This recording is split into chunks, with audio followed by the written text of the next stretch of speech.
You come home from work and your living room looks like a war zone. Chewed shoes, shredded couches, and holes dug across the backyard. Most owners immediately assume the dog is acting out of spite or that they are simply untrainable. But clinical ethologists, the scientists who study animal behavior, have a different diagnosis. They classify these destructive habits as symptoms of chronic under-stimulation. Take excessive licking. When a dog obsessively licks their paws, the floor, or the furniture, they are triggering the release of endorphins in their brain. It is a biological coping mechanism used to self-soothe when they are trapped in a state of anxiety or boredom. The same goes for digging up the lawn. A dog excavating your grass is a biological indicator of barrier frustration or a severe lack of mental stimulation. When we scold a dog for destroying a couch or digging a trench, we are often punishing them for attempting to treat their own psychological distress.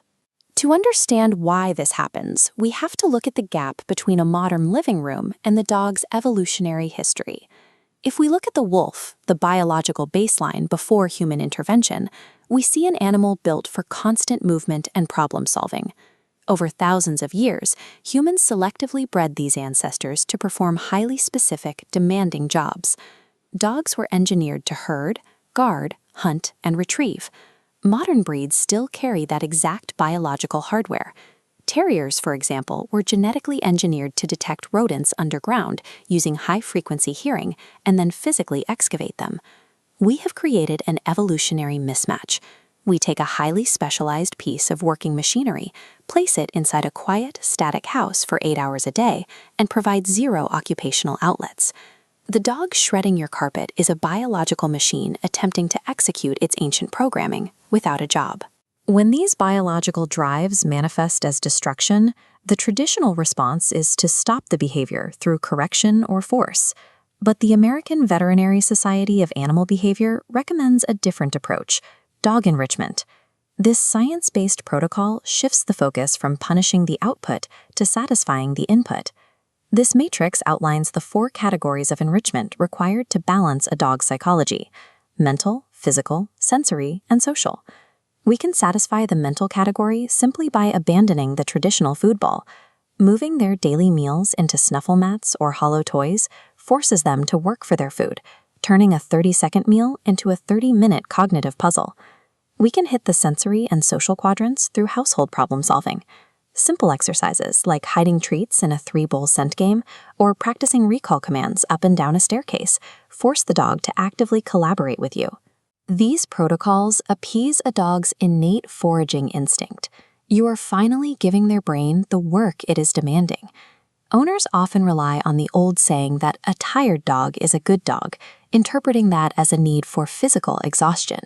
But forcing a dog to run 2 miles next to a bicycle rarely cures behavioral issues. This diagram compares a canine brain to a human brain, highlighting a massive difference in how they process the world. The canine olfactory center, shown expanding here, is 40 times larger than ours. They possess over 100 million scent receptors that require massive cognitive bandwidth to operate. We can leverage this with a sniffari, a walk where the dog dictates the pace and sniffs continuously. They use this time to map their environment chemically rather than visually, and processing that dense data burns a tremendous amount of cognitive fuel. Auditory processing demands similar mental effort. When a dog tilts their head, they are calculating the exact distance of high-frequency sounds, or working to recognize specific human words. That intense concentration rapidly drains their energy reserves. Forcing a dog to sprint only builds up their physical stamina, creating an athlete that needs even more exercise tomorrow.